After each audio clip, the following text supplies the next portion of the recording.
Escolteu això? En aquesta escola de Nou Barris hi ha un casal d'estiu molt especial. Aquí dins, ara mateix, hi ha centenars de nens i nenes del barri aprenent a tocar un instrument. Doncs ara mateix ens trobem a l'Institut Escola El Molí, a Nou Barris, i estem fent un casal d'estiu que el fem durant tot el juliol, que és una formació orquestral intensiva que finalitza amb 3 concerts. I també fer una mica de reivindicació de portar la música clàssica allà on no hi arriba normalment, no? Als sectors de la societat on no hi arriba. El projecte Voces no només el feu durant l'estiu. Correcte, no, funcionem durant tot l'any lectiu. Tenim 19 espais que funcionem pels districtes de Sant Martí, de Nou Barris i de Sant Andreu. És a dir, que amb Voces, quants nens i nenes més o menys durant tot l'any aprenen música? Doncs l'últim registre que tenim són 981 beneficiaris. Aquesta és l'orquestra dels nois i noies, nens i nenes que estan començant en la música. Però Eva, però aquest xelo és més gran que tu, no? Sí, es más gran que yo.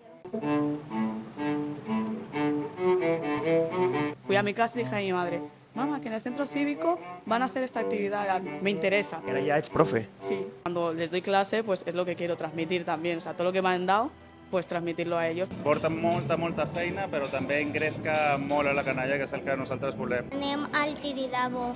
Anda! És a dir, que a tu el que t'agrada més que és tocar el xelo o anar al Tibidabo?